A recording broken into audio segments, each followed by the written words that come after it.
Hi, this is Shabna Jain. இன்னைக்கு நாங்கள் ஒரு கேஸ் பற்றி தான் பார்க்க போகிறோம். அதாவது ஒரு பாடசாலை மாணவன், பிரைமரி ஒரு கேர்ள், தனக்கு வீட்டுக்கு போகலா அப்படின்ட்டு அடம் பிடிக்கிறாங்க.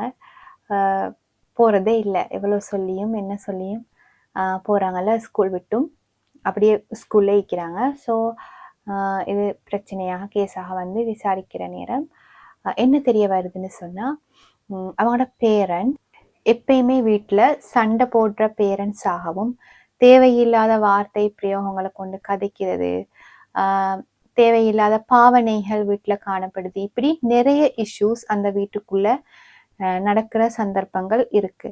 இந்த மாதிரி நேரங்கள்ல அந்த பிள்ளை அங்கே இருந்தா அந்த பிள்ளைய அடிக்கிறது, அந்த பிள்ளைய ஏசுறது, அந்த பிள்ளைக்கும் கஷ்டத்தை கொடுக்கறதுன்னு சொல்லி பெரிய சிக்கல் நிலைமையில அந்த வீடு காணப்படுது. ஸோ இந்த பிள்ளை சொல்லுது என்னன்னு சொன்னால், எனக்கு வீட்டுக்கு போகல, வீட்டுக்கு போனால் இப்படித்தான் என்னோட வீட்டு சுச்சுவேஷன் காணப்படுது, ஸோ நான் போக மாட்டேன், நான் ஸ்கூல்லே இருக்கிறேன், எனக்கு பிரச்சனை இல்லை அப்படின்னு சொல்லி.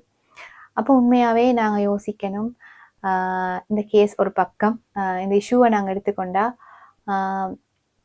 ப்ரைமரின்னு சொல்கிறது உண்மையாகவே எல்லாமே பார்த்தும் கேட்டும் படிக்கிற வயசு.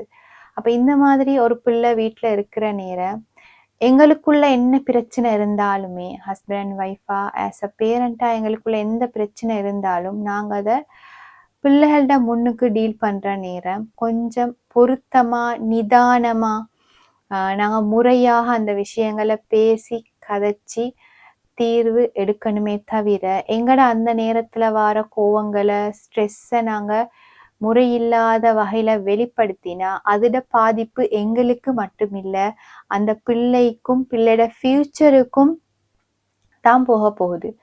டோட்டலாகவே அந்த பிள்ளையோட பிஹேவியர் மாற்றங்கள், மனநிலையில மாற்றங்கள் எங்களுக்கு டிரெக்டாகவே பார்க்கலாம். இந்த மாதிரி இஷ்யூஸ்ல, இந்த மாதிரி ஒரு சூழல்ல வளர்ந்த ஒரு பிள்ளையோட ஃபியூச்சர் எப்படி இருக்குமென்னு நான் சொல்ல தேவையில்லை.